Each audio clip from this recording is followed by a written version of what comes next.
To say that 1957 in the comic book industry was a vibe would be an understatement. Comics were just starting to find their new threshold in the pop culture sphere. Superheroes were going to be the trend of the day, but 1957 still had just a little bit of discovering itself to do. So we meander across all genres through a multitude of characters while looking at the key issues from this year. I'm Cody from Big Beaver Comics. Like the video, subscribe to the channel, join us over on Instagram and at bigbeavercomics.com. Let's take a look at what 1957 had to offer in regards to all this interesting comic book material, as superheroes and the Silver Age of comics is just starting to get off the snide. Blackhawk, 117. There's 117 of these before it. Holy. Blackhawk with the pink cover. Shout out to pink covers. 117. This is an early Mr. Freeze appearance. Still a Mr. Freeze that's imagined in the golden age of comics. Obviously, there would still be another reimagining of Mr. Freeze, the one that everybody knows and loves from the Batman series. The publisher here is, of course, still DC Comics. I'm digging the Mr. Freeze outfit.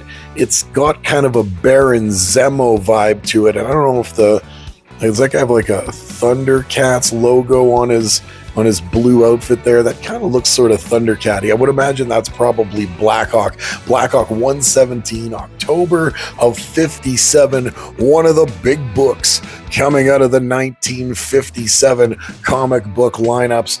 Let's see some other stuff here. From publisher Harvey Publications, this is the first appearance of Hot Stuff in Hot Stuff #1, October of 57.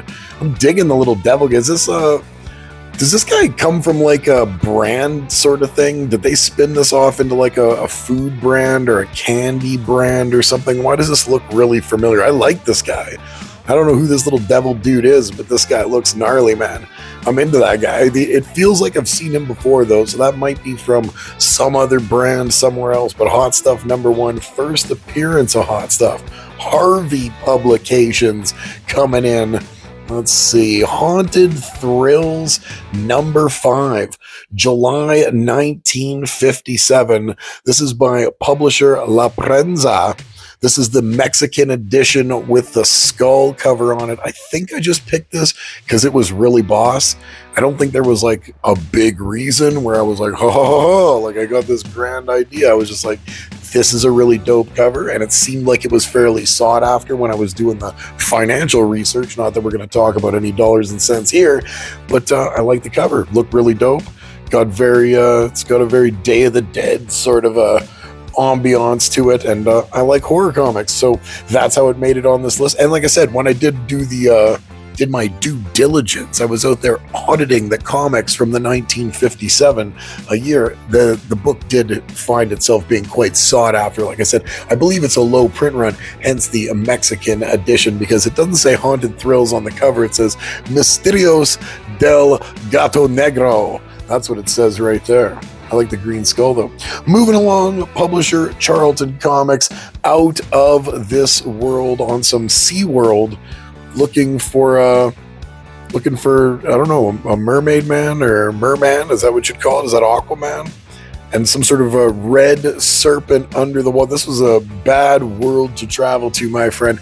#5, September 1957. Steve Ditko cover art. The mysterious.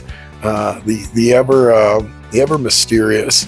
No real Steve Ditko material out there other than the art Mr. Ditko left behind, obviously known for his work on the early Amazing Spider-Man run. Steve Ditko knocking out this cover here. Beautiful art from the 1950s. The Silver Age of comics still has a bit of that golden age feel to it. It still isn't near as modern as what we see today, where things look very digital, very sleek. Everything back then still has a lot of depth to it. There's a lot of graininess, and it gets dark, and it has like feel to it. I don't know. I love this old stuff personally, as I get lost in a little bit of Ditko art. Charlton Comics, Out of This World, #5.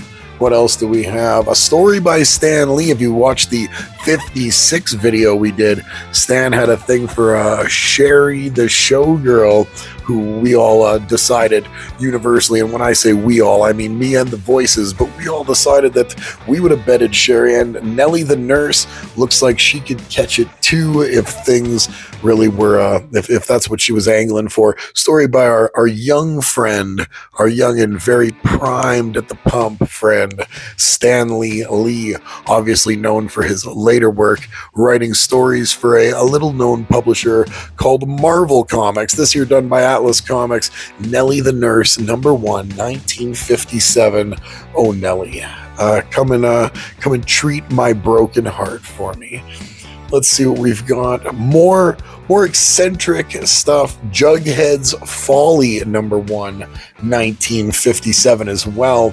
This isn't just prominent because it's a #1 from a bunch of the long-running Archie series that started in the 50s. These things went on for a long time. So this is a #1 from one of those, but it is also a first mention across all comic media.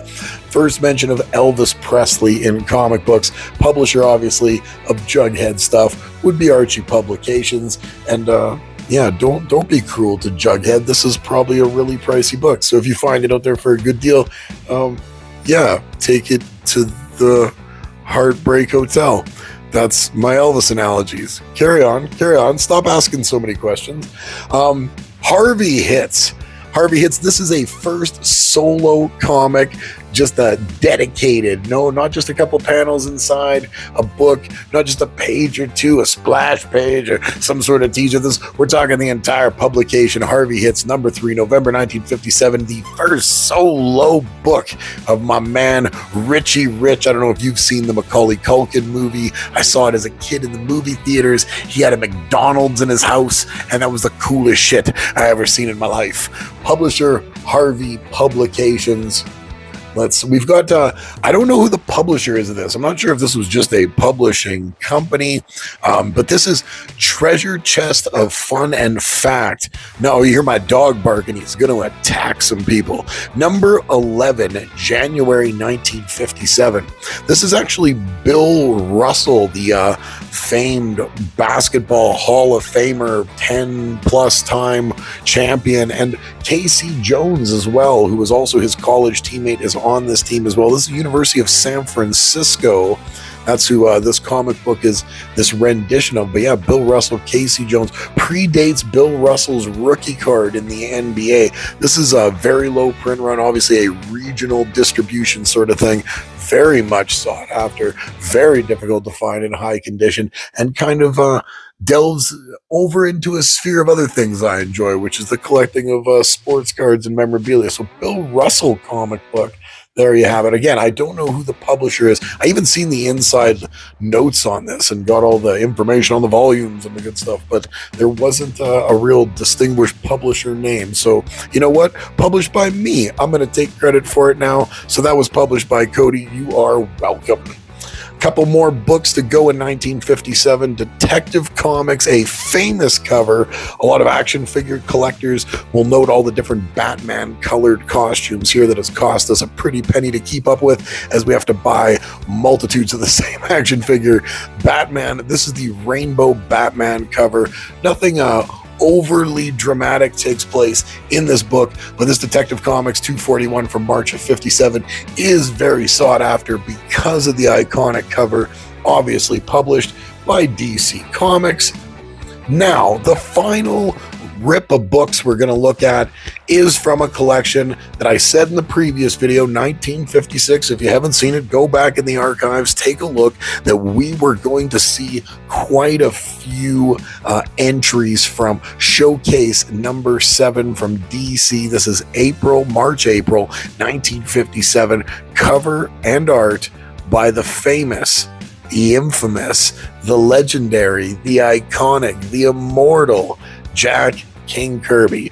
Challengers of the Unknown stuff. Just space monsters and men shooting lasers and everybody wearing matching slick attire. Remember when we thought everybody was going to be wearing some sort of a uniform, a one-size-fits-all standard issue uniform for society as we fought the space monster invasion? Well, that didn't happen, luckily enough, because some of us have thicker thighs than others and don't really fit these one-size-fits-all things. And I don't really want to fight space monsters either. So take both of those things off the table, but we'll carry on as Showcase remains in the spotlight. Number 8, Origin, first appearance of Captain Cold, one of the best, if not the best, Flash villain and one of the best DC villains, just period. So this is his first appearance in Origin and Showcase number 8 from May-June 1957, and the second appearance of Silver Age Flash, Barry Allen,